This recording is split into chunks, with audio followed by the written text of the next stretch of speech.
السلام علیکم ورحمۃ اللہ وبرکاتہ۔ بسم اللہ الرحمن الرحیم۔ حرمت علیکم المیتۃ والدم ولحم الخنزیر وما اہل لغیر اللہ بہ۔ حرام ہوا ہے تم پر مردار کو، اللہ تعالیٰ نے تم پر مردار جانور کو حرام کر دیا، اور خون کو، اور خنزیر کے گوشت کو، اور اس جانور کو جس پر غیر اللہ کا نام لیا جائے، والمنخنقۃ والموقوذۃ والمتردیۃ والنطیحۃ وما اکل السبع الا ما ذکیتم، اور وہ جانور جو گلا گھونٹ کر مر گیا ہو یا چوٹ کھا کر مر گیا ہو، اور وہ جو اونچے سے گر کر مر گیا ہو اور سینگ مار کر مر گیا ہو، اور جس کو کھایا ہو درندوں نے، الا ما ذکیتم، مگر جس کو تم نے ذبح کر لیا۔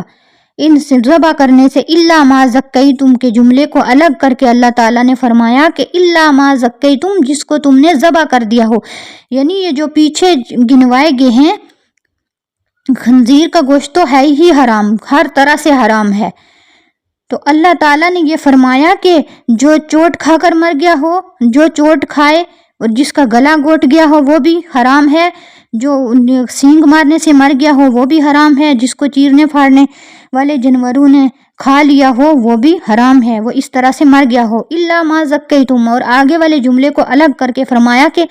یہ ان میں سے اگر کوئی اونچے سے مر گیا گلا گھونٹنے سے، یعنی مر نہیں گیا، اگر اس میں زندگی کے آثار نظر آتے ہوں تو پھر تم اللہ تعالیٰ کا نام پڑھ کے ان کو کیا کر سکتے ہو، ذبح کر لیا ہو تو وہ تم کھا سکتے ہو۔ لیکن یہ اس سے مراد یہ ہے کہ ان میں زندگی کے آثار نظر آتے ہوں، یہ نہ ہو کہ ہم کیا کریں کہ اللہ تعالیٰ نے اس لیے فرمایا کہ وہ نہیں، جو مر گیا ہو وہ تمہارے لیے حلال نہیں، اور آگے الگ کر کے یہ فرما دیا کہ اگر ان میں سے کوئی جانور ہے تو اگر ان کے اندر زندگی کے آثار نظر آتے ہوں تو ان کو تم ذبح کر کے کھا سکتے ہو، وہ تمہارے لیے حلال ہے۔ وما ذبح علی النصب، اور وہ بھی جانور حرام ہے جس کو ذبح کرتے وقت یعنی جس کو ذبح کیا ہو کسی بت کے نام پر۔ وَأَن تَسْتَقْسِمُوا بِالْأَزْلَامِ،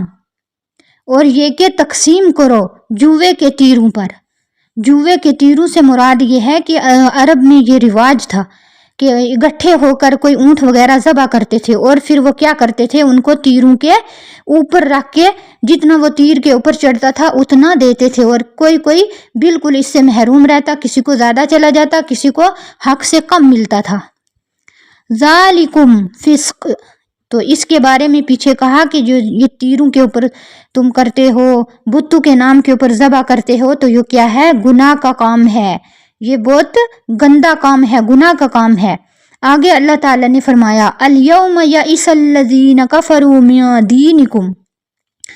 آج نا امید ہوگے کافر تمہارے دین سے، یعنی اللہ تعالیٰ نے تمہارے لیے ایسا دین مکمل کر دیا ہے کہ کافروں کو نا امید کر دیا۔ کافر جو کچھ کر رہے تھے ان کے سارے کاموں کو حرام قرار دیا اللہ تعالیٰ نے، اس لیے کافر نا امید ہو گئے ہیں اب اس تمہارے دین سے، تم سے نا امید ہو گئے کافر کہ اب ہمیں کوئی فائدہ ہونے والا نہیں ہے۔ فلا تخشوہم واخشونی، اللہ تعالیٰ نے ایمان والوں کو کہا مت ڈرو ان سے، یعنی ان کافروں سے مت ڈرو، اللہ تعالیٰ تم کو غالب کرے گا اور ان کو مغلوب کر دیا ہے، اور مجھ سے ڈرو، یعنی اللہ تعالیٰ نے کہا کہ مجھ سے ڈرتے رہو، جو میں نے پیچھے چیزیں گنوائی ہیں کہ یہ حرام ہیں، ان حرام چیزوں کے قریب بھی مت جانا، تم میرے حکم کی تابع داری کرنا، اس لیے کہا کہ مجھ سے ڈرو، کافروں سے مت ڈرنا۔ الیوم اکملت لکم دینکم، آج میں پورا کر چکا ہوں تمہارے لیے تمہارے دین کو، یعنی آج یہ مکمل کر دیا میں نے کہ یہ تمہارا دین ہے، قیامت کے دن تک یہ تمہارا دین بدلنے والا نہیں ہے، یہی شریعت رہے گی، یہی حکم رہے گا، اسی دین کے اوپر تم چلو گے دنیا میں اور آخرت تک چلے جاؤ گے، اور کبھی یہ دین بدلنے والا نہیں ہے۔ وَأَتْمَمْتُ عَلَيْكُمْ، اور میں نے تم پر پوری کی، نعمتی اپنی نعمت کو، اپنے احسان کو تم پر پورا کر دیا، یعنی میں نے ساری چیزیں تم کو بتا دی کھول کھول کے۔ اور نعمت کا مطلب یعنی تمہارے لیے دین اسلام کو میں نے چنا، میں نے تمہارے لیے دین اسلام کو پسند کیا۔ وَرَضِيتُ لَكُمُ الْإِسْلَامَ دِينًا، اور پسند کیا میں نے تمہارے لیے اسلام دین اسلام کو۔ آگے فرما دیا کہ میں نے اسلام دین کو تمہارے لیے پسند کیا تھا اور یہی تمہارے لیے آخرت تک رہے گا۔ فَمَنِ اضْطُرَّ فِي مَخْمَصَةٍ غَيْرَ مُتَجَانِفٍ لِلْإِثْمِ، آگے پھر سے